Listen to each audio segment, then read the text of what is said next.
Brothers, as a pastor, I've sat across from godly men in tears, confused and broken, not because their wives slept with someone else, but because their wives stopped loving them while staying in the same bed. She still wears the wedding ring. She still shows up to church, but her heart is already gone. You know something's wrong, but you can't put your finger on it.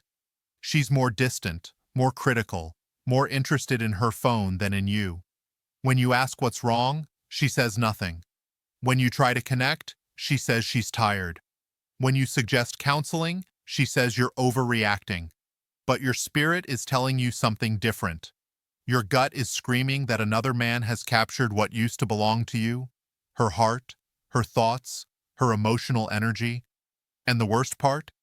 Everyone tells you you're being paranoid because there's no physical evidence. Today, I'm exposing the 6 most common excuses I hear from Christian wives caught in emotional affairs, and why the church stays too silent on them.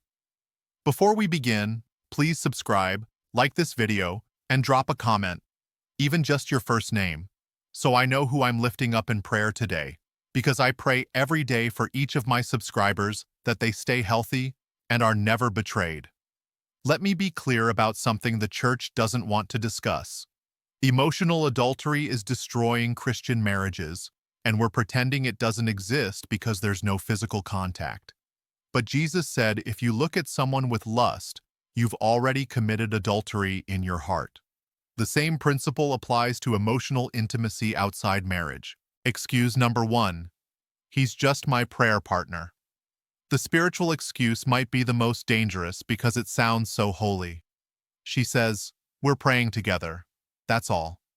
But brother, spiritual intimacy is not a toy, and prayer partnerships with the opposite sex outside marriage are dangerous territory. Here's what's really happening.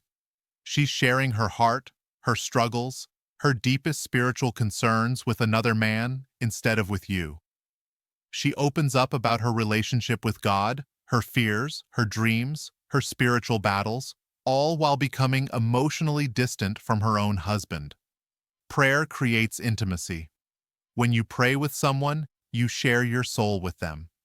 You become vulnerable in ways that can be more intimate than physical touch. She's giving another man access to her spiritual heart while shutting you out of her spiritual life. I've counseled men whose wives had prayer partners they talked to every day, shared prayer requests with, met for spiritual discussions, and gradually became more emotionally connected to these men than to their own husbands. The wives defend it as just spiritual friendship, but the husbands feel replaced in their wives' spiritual lives. Look at 1 Corinthians 7:5. Do not deprive one another except with consent for a time, that you may give yourselves to fasting and prayer. This verse talks about physical intimacy, but the principle applies to spiritual intimacy too. If she's sharing her spiritual life with another man, instead of building spiritual intimacy with you, something's already broken. If she's sharing her heart with another man in prayer, but not with you, something's already wrong. A godly wife invites her husband into her spiritual life, not another man. She builds spiritual intimacy with her covenant partner, not with outside prayer warriors. Excuse number 2. I just needed someone to talk to. This is followed by the accusation, you weren't emotionally available. Yes, men can grow cold. Yes, husbands sometimes become emotionally distant. But no, emotional affairs are never the answer to marital problems. This excuse shifts blame to you while justifying her emotional betrayal. She makes you responsible for her choice to seek emotional intimacy outside the marriage. She turns her sin into your failure, her betrayal into your neglect. Here's how it starts. She has a problem, a stress, a concern. Instead of bringing it to you repeatedly until you engage, she finds someone else who will listen.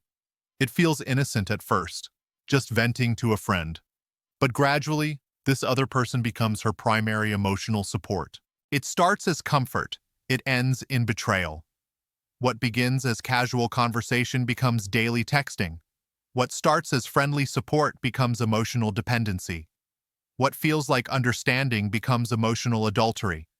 And through it all, she tells herself it's your fault for not being available. I've watched this pattern destroy marriages.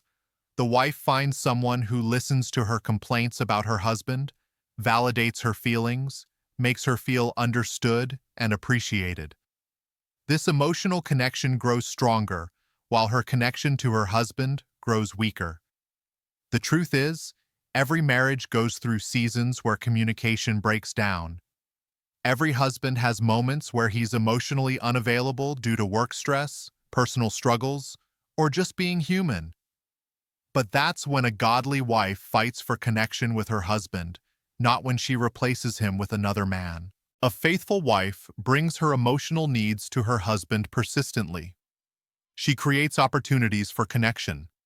She asks for what she needs instead of finding it somewhere else.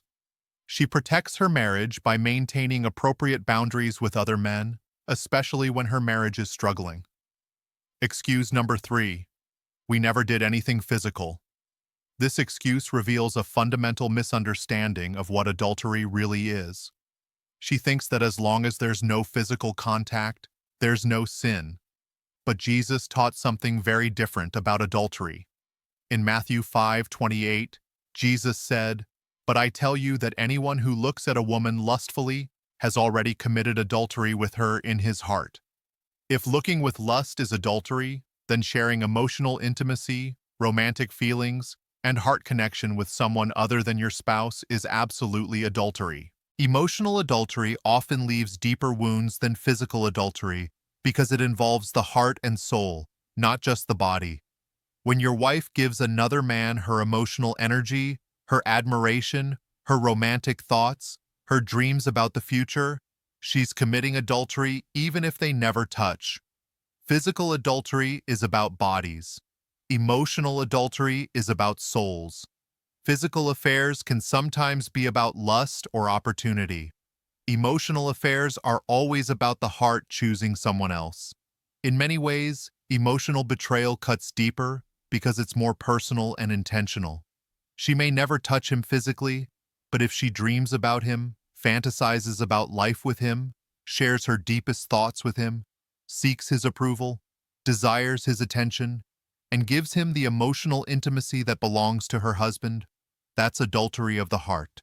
I've counseled men whose wives had intense emotional relationships with other men, but insisted they weren't cheating because nothing happened. These husbands felt more betrayed than if their wives had had one-night stands, because their wives had given their hearts to other men while keeping their bodies technically faithful. The "we never did anything physical" excuse is often used to minimize the seriousness of what's actually happening.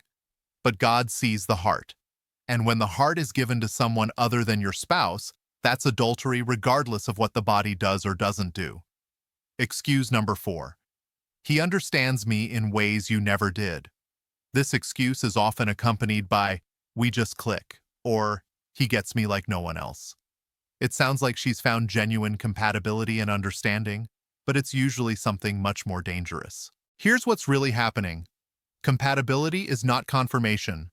Understanding from another man is not God's answer to marital problems. The enemy can use false understanding to breed rebellion against your marriage covenant. This understanding feels so real because the other man only sees her best side. He doesn't have to deal with her daily stresses, her bad moods, her unmet expectations. He doesn't have the responsibility of providing for her, making difficult decisions together, or working through real-life problems. It's easy to understand someone when you only interact during positive moments. It's easy to click with someone when there are no real responsibilities or pressures involved. This other man gets to be the highlight of her day, while you get to be the person she deals with during boring, stressful, or difficult moments. The enemy paints pictures of perfect understanding with other men exactly when marriages are going through difficult seasons. When you're struggling with work pressure, financial stress, or just the normal challenges of long-term marriage, Satan provides someone who seems to understand her perfectly. But understanding in marriage isn't something you find. It's something you build. Real compatibility comes from working through problems together, not from running to someone who has never seen you struggle. True understanding develops over years of seeing each other at your worst and choosing to love anyway.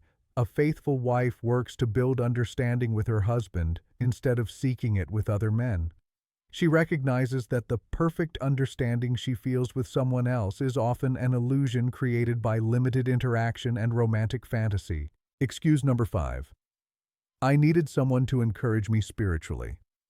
This excuse is often paired with the accusation, "You've been distant from God. He helped me grow." It's spiritual manipulation disguised as legitimate spiritual seeking. Here's the truth that needs to be said clearly. No outside man is ever God's answer to your wife's spiritual needs. God has provided spiritual authority and spiritual covering through her husband, her pastor, and mature women in the church. He has not called other men to become her spiritual encouragers. This excuse is particularly dangerous because it sounds so spiritual and justified.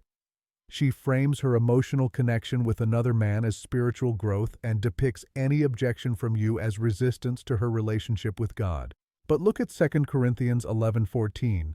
Satan himself masquerades as an angel of light. The enemy often uses spiritual-sounding justifications to lead people into emotional adultery. He makes sin feel like spiritual growth and rebellion feel like seeking God. I've seen women justify deep emotional connections with other men by claiming these relationships helped them grow spiritually. But encouragement that pulls her away from you is not from God.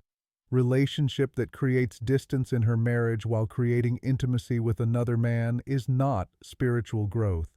True spiritual encouragement builds up marriages, not relationships outside marriage. Godly spiritual input helps wives love their husbands better, not love them less. Real spiritual growth increases commitment to covenant, not desire for someone else. If your wife needs spiritual encouragement, God provides it through His Word, through mature women in the church, through her pastor's teaching, and through growing closer to you as her spiritual head. He doesn't provide it through emotional intimacy with other men. When a wife seeks spiritual encouragement from other men while becoming spiritually distant from her husband, she's not growing spiritually. She's being deceived spiritually. She's using spiritual language to justify emotional adultery. Excuse number 6. It just happened. I didn't mean for it to go that far. This is the excuse of someone trying to avoid responsibility for deliberate choices. Nothing just happens when it comes to emotional adultery. Emotional affairs are built one unchecked conversation at a time. This excuse tries to make emotional adultery sound like an accident, a misunderstanding, something that developed without her participation or awareness. But emotional adultery is always a series of choices, not an unfortunate accident. Here's how it really develops. First, she makes small compromises in her heart, entertaining thoughts about another man, enjoying his attention more than yours, looking forward to conversations with him. Then she makes communication choices, texting him regularly, sharing personal information, seeking his opinion on things. Then she makes emotional choices, turning to him for comfort instead of you, caring about his approval more than yours, thinking about him when she should be thinking about her marriage. Finally, she makes loyalty choices, defending him when you express concerns, prioritizing his needs over yours, protecting their relationship while neglecting her covenant with you. Every step is a choice. Every conversation is a decision. Every text message is a selection of where to invest her emotional energy. Every thought about him is a choice about where to focus her heart. None of it just happens. I've counseled women who insisted their emotional affairs just developed naturally, but when we traced the timeline, there were dozens of deliberate choices that led to betrayal. They chose to cross boundaries, ignore warning signs, and prioritize relationships outside their marriages. The "it just happened" excuse is often followed by, "I never meant to hurt you." But intentions don't matter when actions consistently choose someone else over your spouse. Good intentions don't repair broken trust. Sorry feelings don't restore emotional adultery. First she stops talking to you, then she starts talking to him, then she starts imagining life with him, and finally she forgets she ever belonged to you. Each step is a choice that leads to the next step. Nothing about it just happens.